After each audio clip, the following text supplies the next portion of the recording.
शहर में इन दिनों प्रशासन ने अवैध होर्डिंग को चिन्हित करके उन्हें हटाने का अभियान चलाया हुआ है और इसी के साथ उन छज्जों को भी हटाया जा रहा है जिन्हें प्रशासन अतिक्रमण की श्रेणी में मानता है।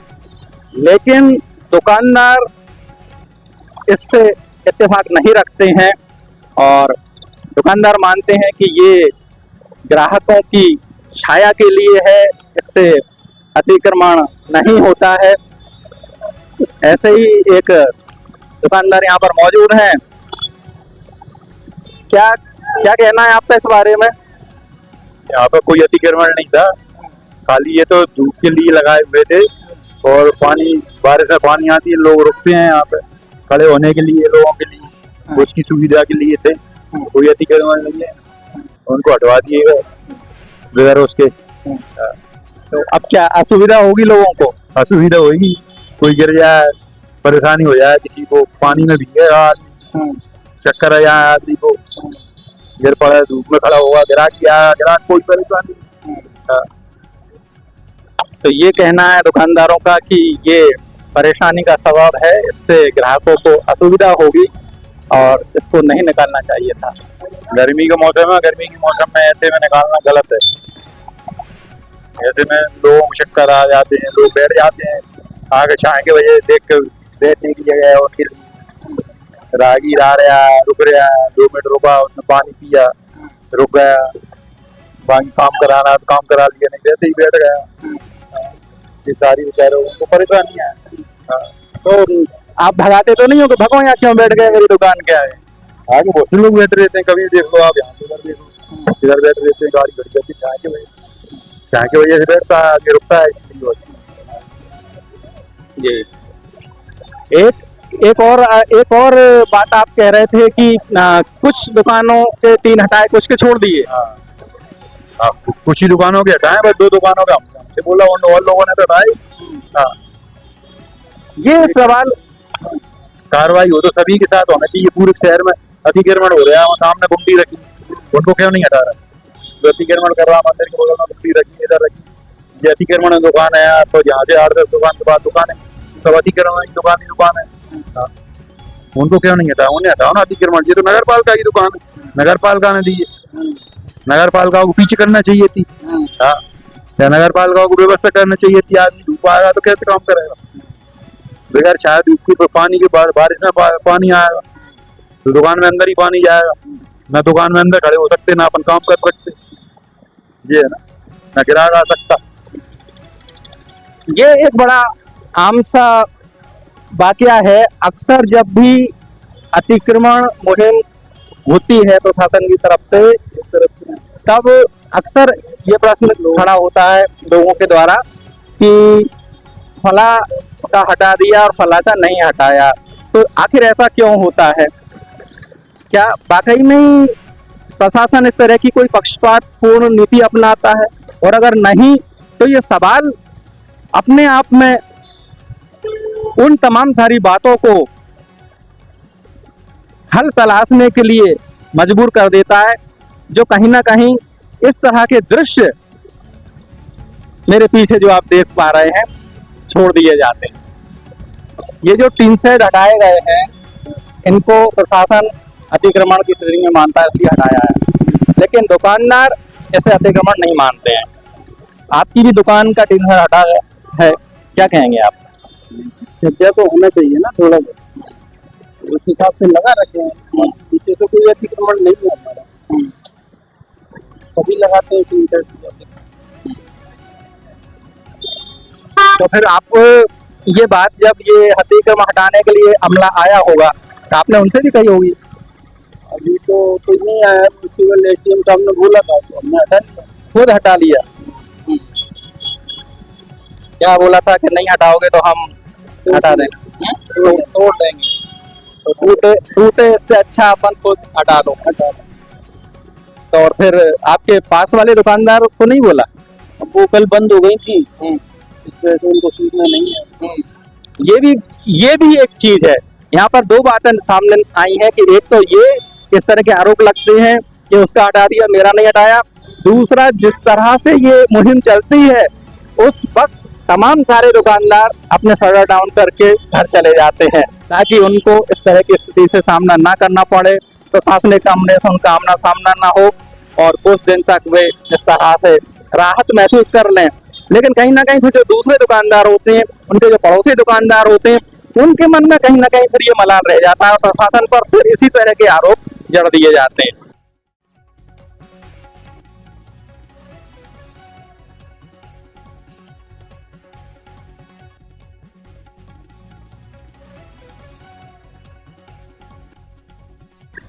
ऐसा नहीं है कि जो राजनीति के जानकार हैं वे ही राजनीति पर बोलें। आम आदमी भी बड़ा समझदार होता है, राजनीति का पारखी होता है। तो क्या कह रहे थे आप? पहली बात तो साहब मैं ये कहना चाहता हूँ कि जितने बड़े लोग हैं नेतागिरी में है, जितनी ठेकेदारी कांग्रेस की हुई है, हर विभाग में, हर उसमें, नगर पालिका में कहीं भी ठेकेदारी जो कांग्रेस की पहले होती थी, जो गुंडागर्दी चलती थी, किसी को मिलता नहीं था कुछ भी, जो देखा उसी में कुछ ज्यादा पढ़े लिखे होने में ही इतने साल गरीबों की धूल निकाल दी। और पढ़े लिखे होने के बाद फिर भी वही बात करोगे आप, तो जनता तो आपको भी देख रही ना। आप तो एक ही जने हो, जो सारे इकट्ठे हो जाते हैं, उससे क्या होता है? सबसे बड़ा इकट्ठा करने वाला तो राधा कृष्ण है। वो समझाने के बाद भी नहीं समझ में आई कौरवों के क्या हुआ। अब क्या होगा? अब तो यार वही होगा, सिंधिया जी तो हमारे यहाँ गुना से आएंगे, पक्की बात है, और मोतीलाल जी भी आएंगे, ये तो उन्हें भी दिख रहा है। क्या राजा राम की नगरिया के राम भूमि है, जन भरत भूमि है, ये राम जी के भैया की, इसको कोई छू नहीं पाया कहीं का भी। जो आया उसका टिकट कटा। हाँ, इस बात का आप ध्यान रख लो और देख लो। हम बहुत अंगूठा छाप आदमी है, हम इतनी बात बता रहे हैं आपको, राजमाता के प्रेम से हमने सब कुछ देखा है। क्या आप इसलिए भैया ध्यान रखो, आप आगे भी आपको जाना है, बच्चों को भी जाना है, वो तो सब जो उनके मुकद्दर में होगा उनका मुकद्दर आप देखोगे। आप अपने खुद के ही नहीं है, दूसरे क्या हो गए? आप अपने नहीं हो, दूसरे के क्या हो गए?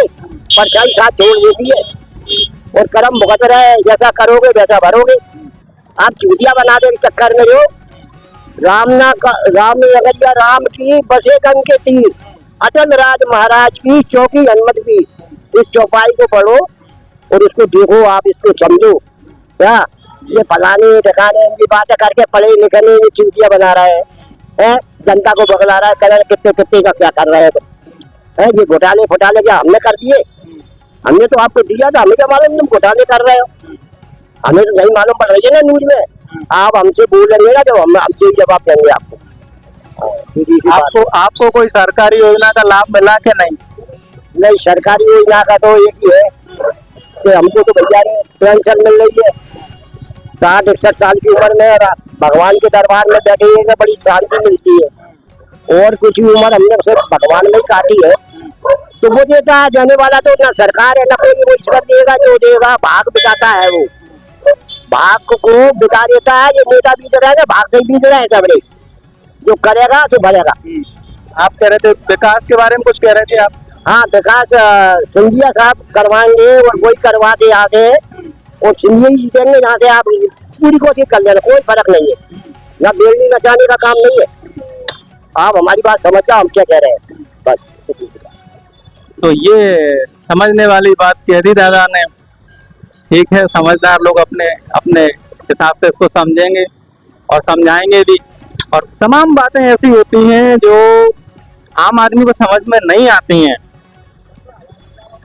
और कुछ बातें ऐसी भी होती हैं जो नेताओं को भी समझ में नहीं आती हैं, और अगर आती हैं तो फिर उनके ऊपर अटूट विश्वास हो जाता है आम जन का, और कहीं ना कहीं वे फिर पीढ़ी दर पीढ़ी उसे अपना रहनुमा चुनते हैं, उसकी सरपरस्ती में अपने विकास की कल्पना करते हैं।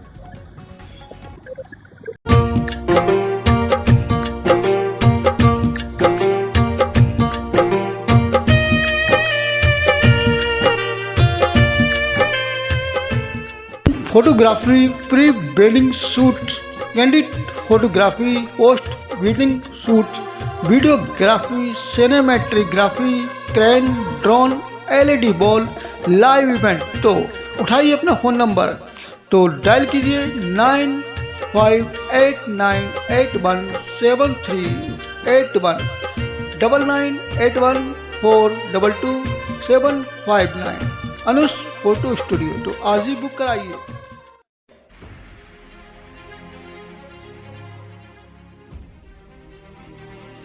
ये संगमरमरी अलमारियां और आपके मकान की वॉल को मैच करते हुए ये फर्नीचर आप इस तरह से देखते जाइए, कहीं ना कहीं आपको लगेगा कि हाँ यही है आपकी राइट चॉइस।